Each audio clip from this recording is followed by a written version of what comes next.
Friend, स्वागत है आपका हमारे यूट्यूब चैनल रितु जी के जीएस स्टडी अड्डा में। फ्रेंड, पिछली वीडियो में हमने आपको काइनेटिक एनर्जी ऑफ रोटेशन का डिफिनेशन, फार्मूला और इसका डेरिवेशन करके बहुत अच्छे से बताया था, लेकिन हम इसके बेस पे क्वेश्चन सॉल्व नहीं कर पाए थे। तो आज की वीडियो में हम आपको इसके बेस पे क्वेश्चन सॉल्व करके बताएंगे। क्वेश्चन बहुत ही ज़्यादा इम्पॉर्टेंट है, जो कई एग्जाम्स में पूछे जा चुके हैं। तो आप लोग क्वेश्चन को ध्यान से देखिएगा और समझिएगा। अगर आपको इसका सॉल्यूशन अच्छे से समझ में नहीं आएगा तो आप लोग कमेंट बॉक्स में ज़रूर एक बार पूछिएगा, हम उसको और भी इजली बताने का प्रयास करेंगे। तो आइए फ्रेंड, चलते अपने टॉपिक पर। तो देखिए फ्रेंड, क्वेश्चन हमारा बहुत ज़्यादा इम्पॉर्टेंट है। आइए क्वेश्चन को ध्यान से पढ़ते हैं, ध्यान से समझते हैं। देखिए क्वेश्चन में क्या कह रहा है। एक डिस्क की त्रिज्या 0.3 मीटर तथा द्रव्यमान 10 किग्रा है। यह अपनी अक्ष के परितः 35 चक्कर प्रति सेकंड की दर से घूर्णन कर रही है। इसका घूर्णन गतिज ऊर्जा ज्ञात कीजिए। एक बार और क्वेश्चन को पढ़ते हैं। एक डिस्क की त्रिज्या 0.3 मीटर तथा द्रव्यमान 10 किग्रा है। यह अपनी अक्ष के परितः 35 चक्कर प्रति सेकंड की दर से घूर्णन कर रही है। इसका घूर्णन गतिज ऊर्जा ज्ञात कीजिए। तो आइए क्वेश्चन को सॉल्व करते हैं। क्वेश्चन बहुत अच्छा है। तो देखिए पहले हमें ये मालूम करना है कि घूर्णन गतिज ऊर्जा का फॉर्मूला क्या होता है। तो इसका फॉर्मूला हमने पिछली वीडियो में बहुत अच्छे से बताया था। आपको एक बार और बता देते हैं। K = ½ I omega square. और देखिए क्वेश्चन में हमारा क्या क्या दिया हुआ है। त्रिज्या R = गिवन दैट 0.3 मीटर और मास M = 10 किग्रा।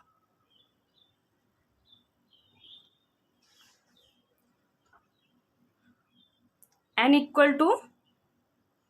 35 चक्कर प्रति सेकंड।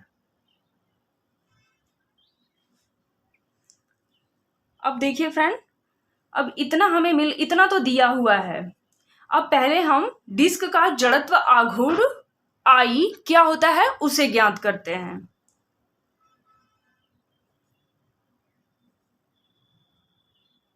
क्योंकि हमें घूर्णन गतिज ऊर्जा ज्ञात करने से पहले हमें जड़त्व आघूर्ण उसका ज्ञात करना है, कोणीय वेग ज्ञात करना है। जब हमें जड़त्व आघूर्ण और कोणीय वेग की वैल्यू मिल जाएगी तभी हम उसका घूर्णन गतिज ऊर्जा जो है ज्ञात कर पाएंगे। तो इसलिए पहले हम डिस्क का जो जड़त्व आघूर्ण क्या है वो निकालेंगे। जड़त्व आघूर्ण का फॉर्मूला क्या होता है। I = ½ mr²।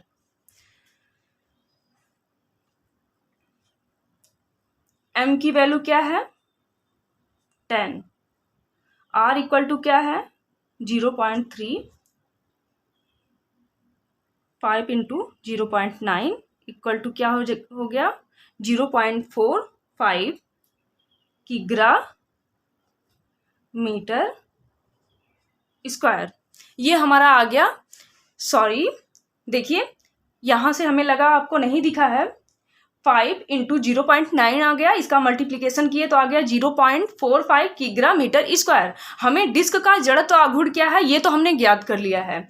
अब हम ज्ञात करेंगे उसका कोणीय वेग क्या है। कोणीय वेग ज्ञात करेंगे, इसके बाद हम घूर्णन गतिज ऊर्जा निकालेंगे। तो देखिए फ्रेंड, कोणीय वेग ओमेगा = 2πn 22/7 इंटू n = क्या था 35।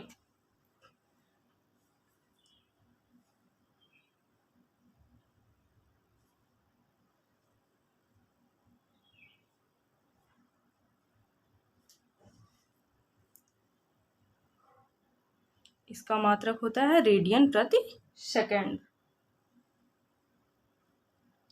अब हम क्या निकाल सकते हैं। जब हमें ओमेगा की वैल्यू मिल गई, मतलब कोणीय वेग हमारा ज्ञात हो गया, जड़त्व आघूर्ण ज्ञात हो गया, तो हम घूर्णन गतिज ऊर्जा बहुत आसानी से निकाल सकते हैं।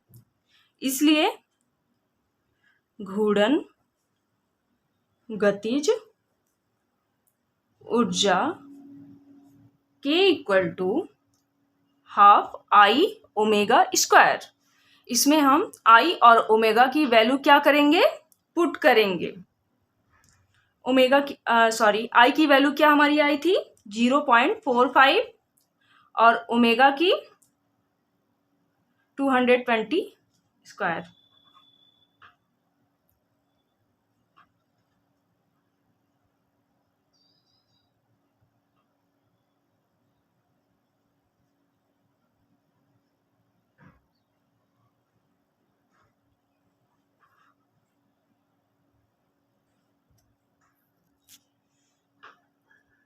अब ये आ जाएगा 0.45, इससे इसको काटेंगे तो क्या आ जाएगा 24।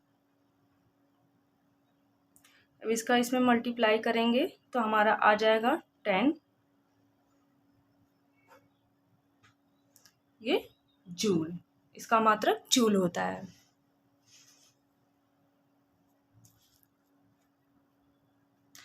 तो देखिए फ्रेंड, ये हमारा पहला क्वेश्चन जो है कंप्लीट हो गया है। अगर यहाँ इसमें आपको कहीं पे भी समझ में नहीं आया है तो आप लोग कमेंट बॉक्स में पूछ सकते हैं।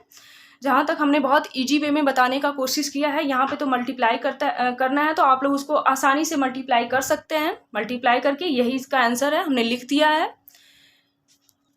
अब आइए फ्रेंड, हम नई टॉपिक के बारे में पढ़ते हैं और वो हमारी नई टॉपिक है एंगुलर मोमेंटम। एंगुलर मोमेंटम, कोणीय संवेग।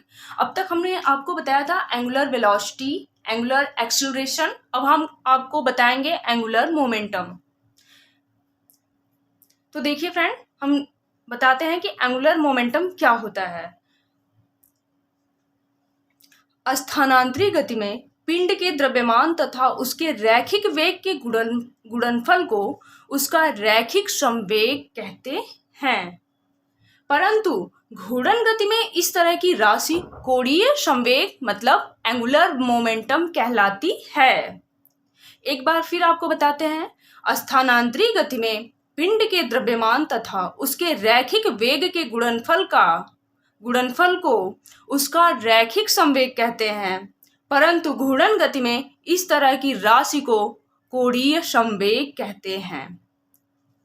और इसकी डिफिनेशन बहुत इजी वे में बताते हैं फ्रेंड, बहुत कम जगह मिलेगी तो आप लोग ध्यान से देखिएगा।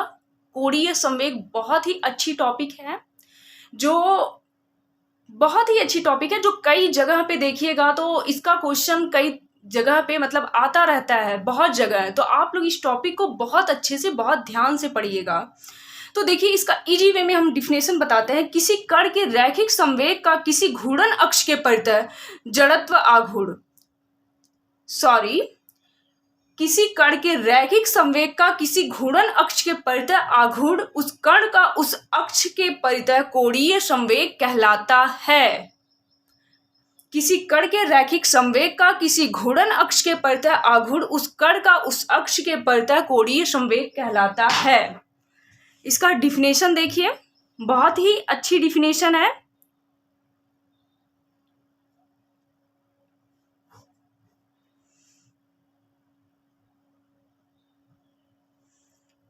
किसी कण के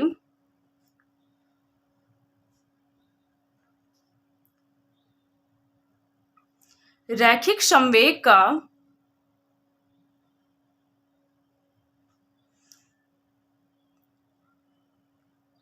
किसी घूर्णन अक्ष के परितः आघूर्ण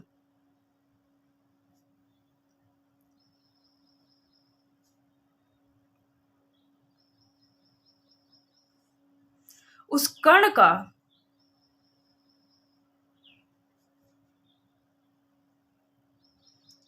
उस अक्ष के परितः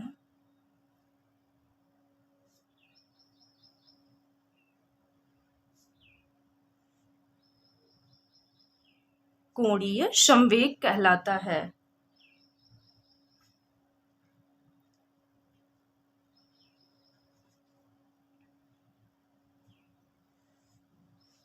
इसकी माप बिंदु कण के रैखिक संवेग तथा घूर्णन अक्ष से बल की क्रिया रेखा की लंब दूरी के गुणनफल तथा इसकी माप बिंदु कण के रैखिक संवेग तथा घूर्णन अक्ष से बल की क्रिया रेखा की लंब दूरी के गुणनफल द्वारा की जाती है। इसे capital L, vector capital L द्वारा व्यक्त किया जाता है। अतः सूत्र रूप में इसको कैसे लिखेंगे?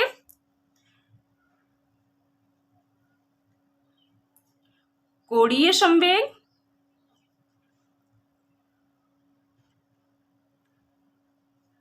L इक्वल टू रैखिक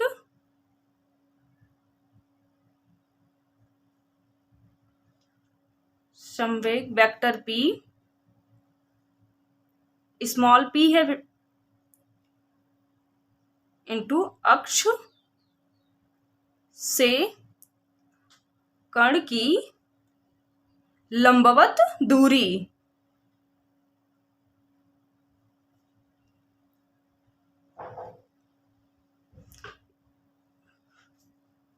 अतः इसे फार्मूला में कैसे लिखेंगे? कोणीय संवेग वेक्टर L इक्वल टू रैखिक संवेग स्मॉल p है, वेक्टर P इंटू अक्ष से कण की लंबवत दूरी।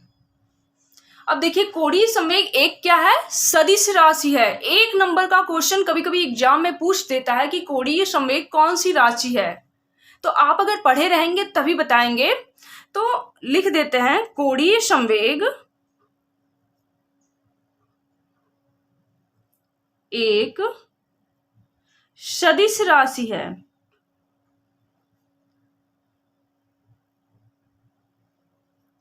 जिसकी दिशा दक्षिणावर्त पेंच नियम द्वारा निर्धारित की जाती है। जिसकी दिशा कैसे हम निर्धारित करेंगे? दक्षिणावर्त पेंच नियम द्वारा। दक्षिणावर्त पेंच नियम आप लोग बहुत अच्छे से पढ़े होंगे, अगर नहीं पढ़े हैं तो आने वाले वीडियो में हम जरूर आपको बताएंगे। पेंच नियम द्वारा निर्धारित की जाती है। अब फ्रेंड हम क्या करते हैं? फिगर बनाते हैं, इसके बाद हम इसका डेराइवेशन करते हैं और अच्छे से आपको समझाते हैं। देखिए फ्रेंड, हम मान लेते हैं कि कोई एक कण है, मान लेते हैं वो कण क्या है? A है, जिसका द्रव्यमान क्या है? m है। यह कण एक समतल XY तल में O के सापेक्ष Z अक्ष के परितः घूर्णन गति कर रहा है। ये हमारा Z अक्ष हो गया। किसी क्षण इसका रेखीय संवेग वेक्टर P है तथा इसका स्थिति सदिश वेक्टर R है। स्थिति सदिश ये क्या है? वेक्टर R है, और इसका जो है रेखीय संवेग वेक्टर P है।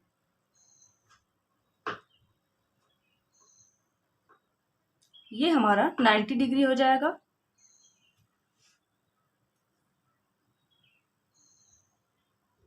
ये हमारा देखिए हो जाएगा P cos थीटा। ये हमारा हो जाएगा P sin थीटा, और ये हो जाएगा D equal to R sin theta. और देखिए फ्रेंड, यही जो हमारा है लंबवत दूरी D इक्वल टू, इसको हम क्या कह सकते हैं? संवेग की लेवर आर्म, मतलब उत्तोलक भुजा कह सकते हैं या फिर कहते हैं। ये देखिए थीटा एंगल बना रहा है, और ये भी थीटा एंगल ही बना रहा है।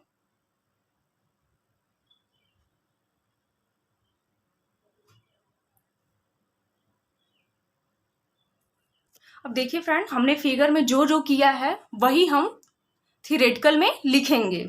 तो देखिए हमने क्या क्या किया है। हमने माना एक कण A है जिसका द्रव्यमान क्या है? जिसका द्रव्यमान m है। यह कण एक समतल XY तल में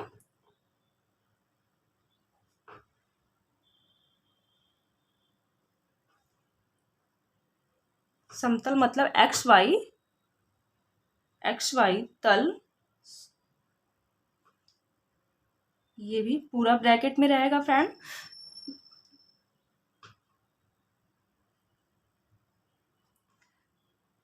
समतल में मूल बिंदु ओ के सापेक्ष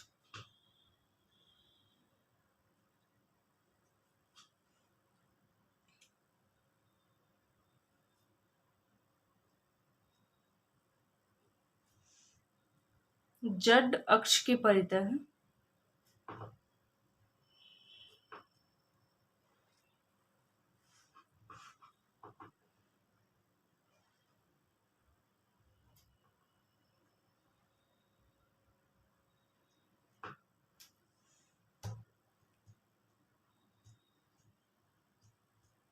कर रहा है, जेड अक्ष के परितः घूर्णन गति कर रहा है। ये देखिए फ्रेंड, ये एक्स वाई तल पूरा ब्रैकेट में है, ये हमने ब्रैकेट लगा दिया था, हमने इसको क्रॉस कर दिया है, गलत कर दिया है। छोटी छोटी गलतियां जो आजकल हमसे बहुत ज़्यादा हो रही हैं, तो उसके लिए सॉरी फ्रेंड। अब देखिए फ्रेंड, किसी क्षण इसका रेखीय संवेग वेक्टर p है। किसी क्षण इसका रेखीय संवेग वेक्टर p है।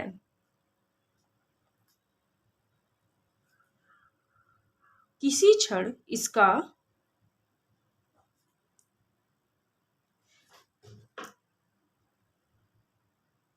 रेखीय संवेग वेक्टर p है तथा इसका स्थिति सदिश वेक्टर r है। स्थिति सदिश वेक्टर r है। उस समय संगत रैखिक तथा कोणीय वेग क्रमशः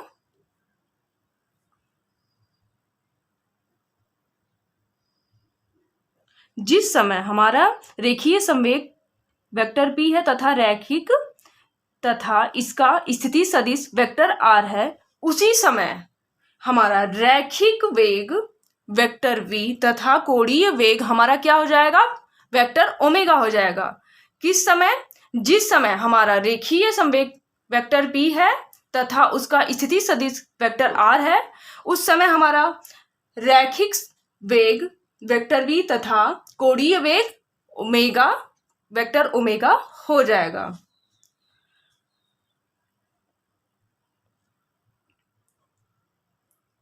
रैखिक वेग वेक्टर v तथा कोणीय वेग क्या हो जाएगा हमारा,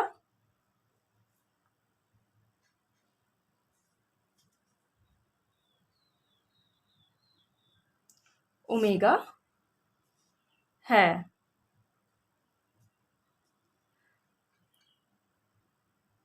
तब वेक्टर r तथा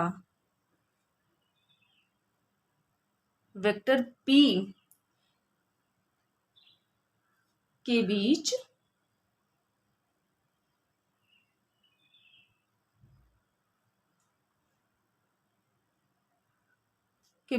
कौन सा कोण बनता है हमारा, कौन सा, अभी फिगर में हमने बताया था कि बीच थीटा कोण बनता है।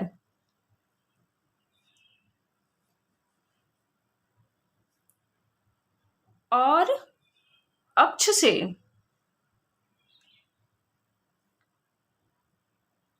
से कण की गति की दिशा की लंबवत दूरी, अक्ष से कण की गति की दिशा की लंबवत दूरी, कण की गति की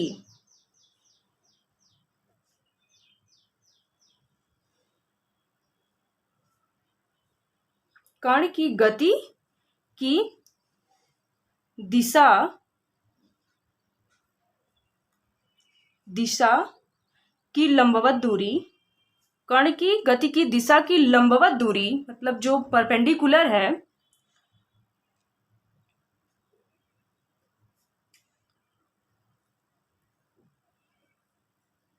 D equal to R sine theta है। इस लंबवत दूरी को हम और क्या कह सकते हैं?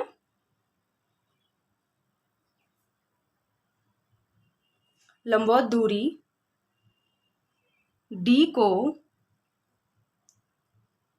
संवेग की उत्तोलक भुजा लेवर आर्म कहते हैं।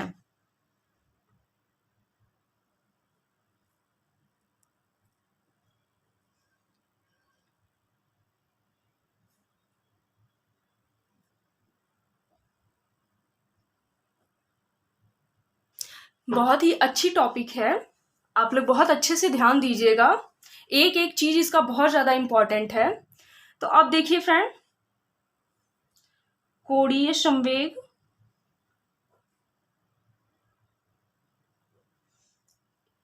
L इक्वल टू रैखिक संवेग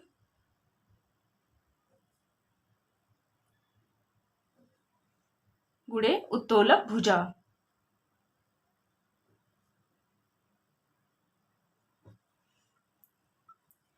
इक्वल टू क्या हो जाएगा? P इंटू डी, और डी को और हम क्या लिख सकते हैं? R sine theta. फिर L इक्वल टू हमारा क्या हो गया? RP sine theta. इसको हम मान लेते हैं इक्वेशन नंबर 1। और ये हमारा L है। देखिए फ्रेंड, इधर हम RP साइन थीटा को और क्या लिख सकते हैं? तो देखिए, RP साइन थीटा को हम vector R cross vector P भी लिख सकते हैं, क्योंकि वेक्टर R तथा वेक्टर P सदिश राशियां हैं और थीटा उनके बीच का कोण है। हम इसको और क्या लिख सकते हैं? परंतु RP साइन थीटा को vector R cross vector P भी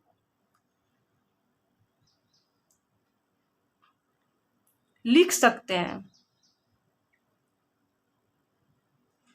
क्योंकि वेक्टर R तथा वेक्टर P सदिश राशियां हैं।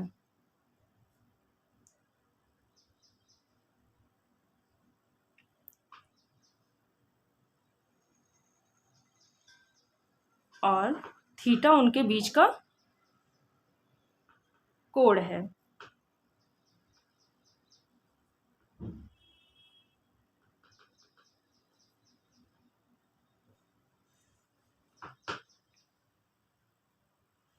अतः vector L equal to vector R cross vector P। P को हम क्या लिख सकते हैं? P equal to MV।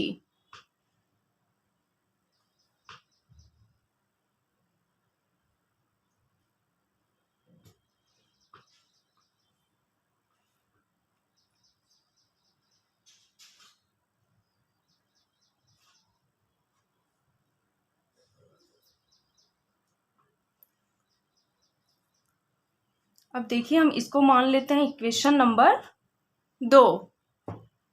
Equation number हमारा ये 1 है और ये इक्वेशन नंबर 2 है। अतः देखिए फ्रेंड, वेक्टर L की दिशा वेक्टर V तथा वेक्टर R के समतल पर अभिलंबवत होती है। क्या होती है? अभिलंबवत होती है, और दाएं हाथ के पेज के नियम द्वारा ज्ञात की जा सकती है। बहुत अच्छा टॉपिक है, एक बार ध्यान से देखिएगा। वेक्टर L की दिशा वेक्टर V तथा वेक्टर R के समतल पर अभिलंबवत होती है और दाएं हाथ के पेज के नियम द्वारा ज्ञात की जा सकती है। वेक्टर L की दिशा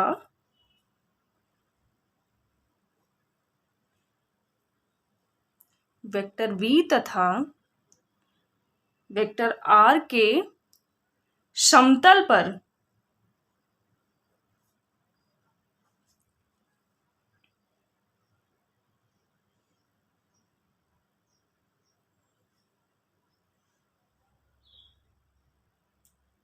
अभिलंबवत, ये देखिए वो है तो है, अभिलंबवत होती है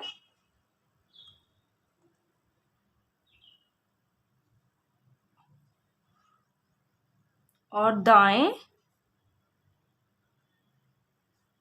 हाथ के पेंच के नियम द्वारा ज्ञात की जा सकती है।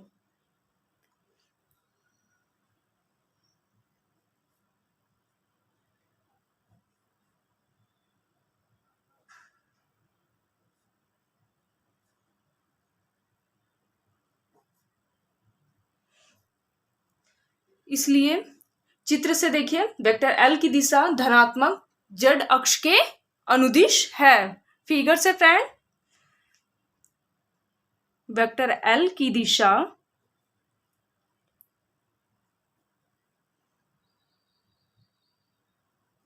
धनात्मक जेड अक्ष के अनुदिश है।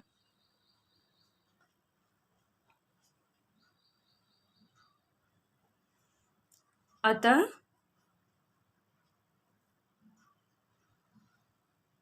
इक्वेशन 1 को हम कुछ इस तरह लिख सकते हैं।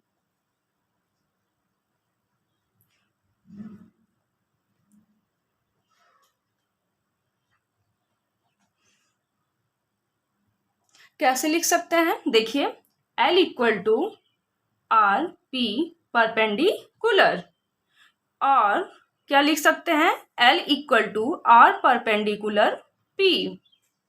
इसको हम ले लेते हैं इक्वेशन नंबर 3। अब देखिए फ्रेंड, जहां R perpendicular equal to R sine theta सदिश वेक्टर P की दिशा में रेखा की मूल बिंदु से लंबवत दूरी तथा P perpendicular equal to P sine theta equal to vector R की लंबवत दिशा में वेक्टर P का घटक। देखिए, where R perpendicular equal to R sine theta सदिश वेक्टर P की दिशा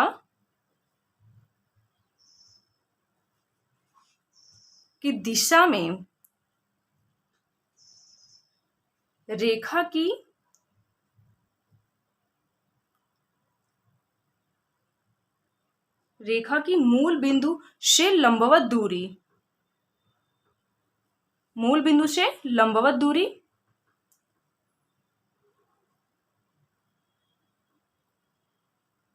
दूरी तथा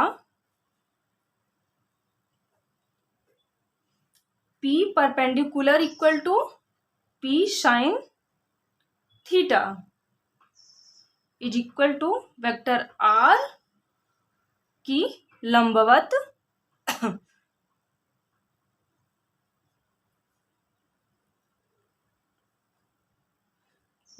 दिशा में वेक्टर P का घटक।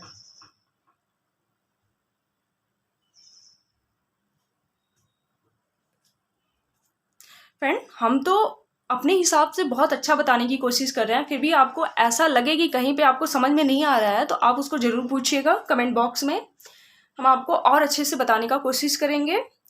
तो देखिए, अब यदि P इक्वल टू 0 या R इक्वल टू 0 अर्थात कण मूल बिंदु पर हो, अब यदि P इक्वल टू 0 या R इक्वल टू 0 अर्थात कण मूल बिंदु पर हो या वेक्टर P की क्रिया रेखा मूल बिंदु से गुजरती हो अर्थात थीटा इक्वल टू 0 या 180 डिग्री, तो सूत्र 1 से L इक्वल टू क्या हो जाएगा हमारा 0। आइए लिखते चलते हैं। अब यदि क्या हो जाता है, अब यदि P इक्वल टू 0 या R इक्वल टू 0 हो जाता है, अर्थात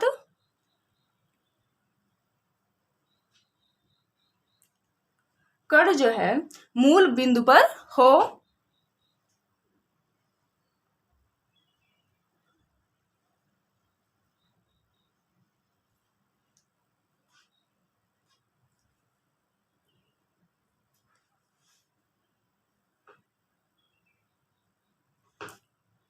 या वेक्टर P की क्रिया रेखा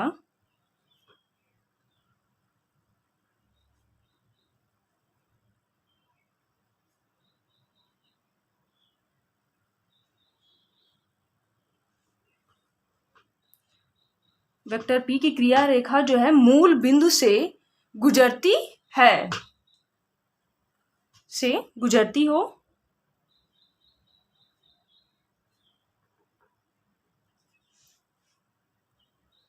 अर्थात तब थीटा इक्वल टू क्या हो सकता है, या तो 0 या 180 डिग्री। तब फॉर्मूले से, तब सूत्र से हमारा क्या हो जाएगा, तब सूत्र से हमारा क्या हो जाएगा, L equal to 0, L equal to क्या हो जाएगा 0। अब देखिए हम इक्वेशन नंबर 3 से कोणीय संवेग का परिमाण निकालते हैं।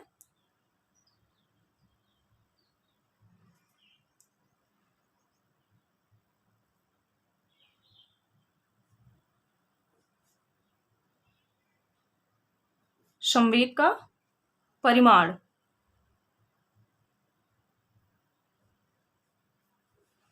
L equal to R perpendicular into P।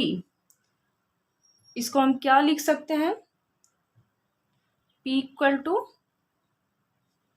Mod of vector P, या इसको हम P को और क्या लिख सकते हैं, P इक्वल टू mv।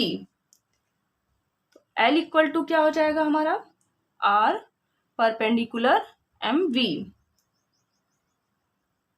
और L equal to mv R perpendicular, V equal to R perpendicular omega. Equation number इसको मान लेते हैं 4, जबकि V की वैल्यू, V इक्वल टू हम इसको लिख सकते हैं R परपेंडिकुलर ओमेगा। फॉर्मूला होता है V equal to R omega, तो ये परपेंडिकुलर है तो यहाँ पे हम लिख सकते हैं R परपेंडिकुलर ओमेगा। तब देखिए हमारा क्या हो जाएगा,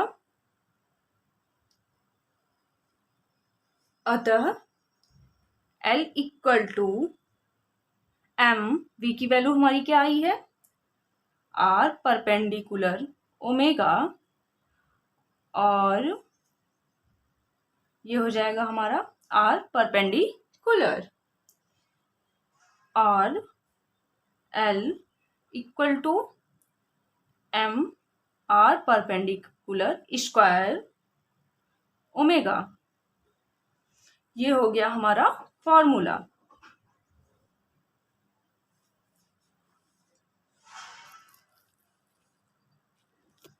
देखिए फ्रेंड, एसआई पद्धति में ये देखिए इसका फॉर्मूला है, फॉर्मूला हो गया जो बहुत ही ज़्यादा इम्पॉर्टेंट है।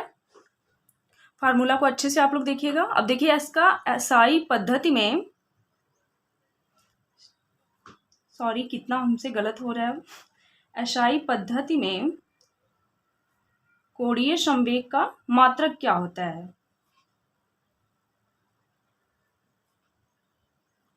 का मात्रक क्या होता है, किग्रा मीटर स्क्वायर प्रति क्या होता है, सेकंड। इसका देखिए मात्रक क्या होता है, किग्रा मीटर स्क्वायर प्रति सेकंड। अब ये कहिएगा कि इतना बड़ा मात्रक कैसे आया है, तो आइए इसका हम मात्रक निकाल के दिखाते हैं कि इसका मात्रक कैसे निकालेंगे। तो देखिए कोणीय संवेग का मात्रक इक्वल टू रेखीय संवेग का मात्रक गुणे दूरी का मात्रक। सबका मात्रक हम लिखेंगे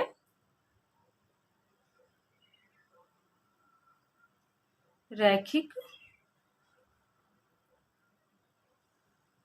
संवेग का मात्रक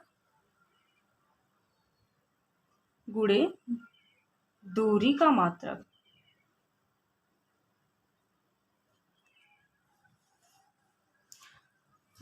रेखीय संवेग का मात्रक गुणे दूरी का मात्रक।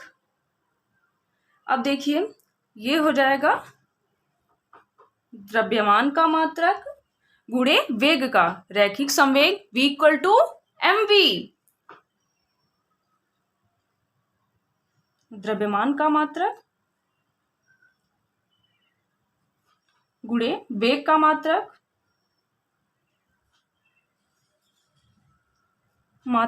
गुणे दूरी का मात्रक। फॉर्मूले से ही इसका मात्रक जो है क्या होता है वो निकाल रहे हैं, दूरी का मात्रक।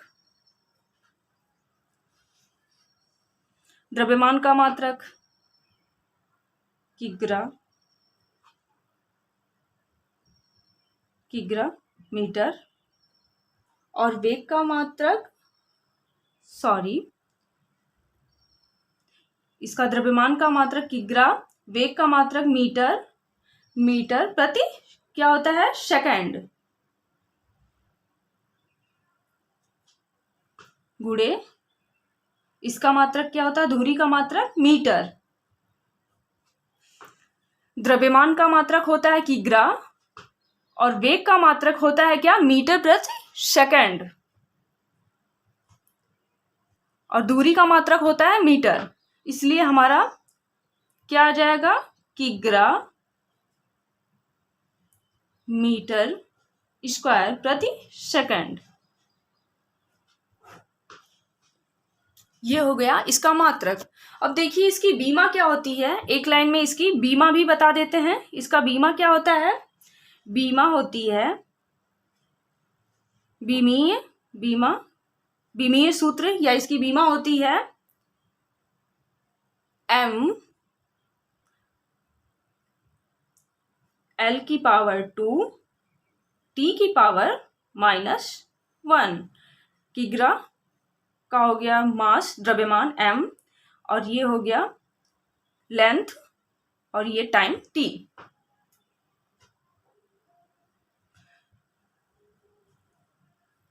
ये इसका बीमीय सूत्र हो गया और ये इसका मात्रक हो गया और ये फॉर्मूला हो गया। हमें बहुत बिलीव हो रहा है कि आपको बहुत अच्छे से ये सारी चीज़ समझ में आ गई होंगी। अगर नहीं समझ में आई है तो आप लोग पूछ सकते हैं और हम अच्छे से बताने का कोशिश करेंगे। और आजकल हमसे थोड़ी बहुत प्रॉब्लम हो जा रही है, मतलब थोड़ा बहुत मिस्टेक हो जा रहा है, उसके लिए सॉरी फ्रेंड। तो हम आपसे मिलते हैं नेक्स्ट वीडियो में, तब तक के लिए bye. Thank you for watching this video.